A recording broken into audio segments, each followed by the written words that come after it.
Hey, my preschool friends, it's Jeff, and I'm here with our Bible story pictures. And Topher the gopher, you'll never believe this. He went and he mixed them all up again after I was done telling our Bible story. Now, the good news is that we caught Topher. We've cornered him here in the building. We caught him. We were really nice to him. We took him out to the woods and we released him to live a happy gopher life outdoors. And the fun news is that we get to go through our pictures once again so that we can remember our Bible story and put them in the right order. All right, now which one of these pictures do you think was the first one from our Bible story this week? I'm going to get down so that you can see them all. Which one do you think it is?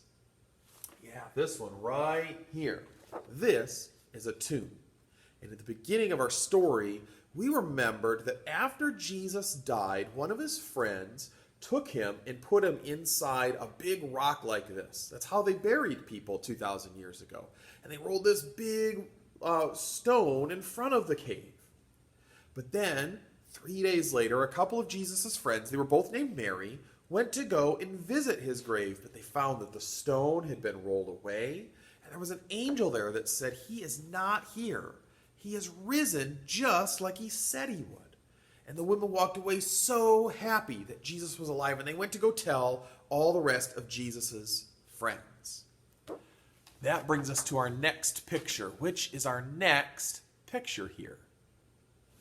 Yeah, this one right here, this door, because all of Jesus' friends were, well, they were kind of hiding. They were in this upper room, and they had this door locked. They were pretty afraid that the people who were mean to Jesus were going to be mean to them too. But Jesus appeared to them. He didn't even have to unlock the door. He just appeared in the room. And everyone was so excited because now they knew that Jesus was alive. What's our next picture here? We got 3 more of them.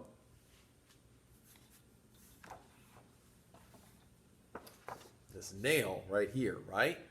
Because there was one of Jesus' friends who was not in that room with them. His name was Thomas. And when Thomas got back to them, maybe he was out picking up something for them to eat or something like that. All of the friends said, "Thomas, we saw the Lord. We saw Jesus. He's alive." And Thomas says, "I will not believe that." Because that's something that's pretty hard to believe. And he said, "I want to touch the spot on Jesus' hands where that nail went through before I believe."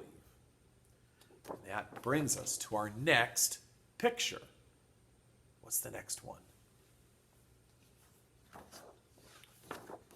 Right here.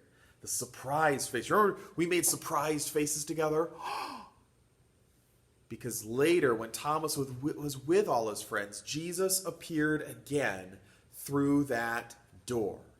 And he said, "Thomas, you can touch my hands." So Thomas did, and Thomas said, "Oh, Jesus, I believe now that you are alive." And then our final picture right here.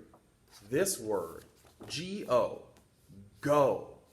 Because a little bit later, all of Jesus' friends went to meet him in a mountain where Jesus had told them to go, where he could meet with them.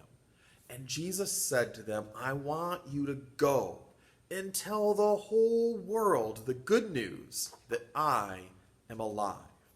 And I want you to teach them to do all the things that I taught you to do. And I want you to remember this, that I am going to always be with you, even until the very end." And it is such good news that Jesus is alive.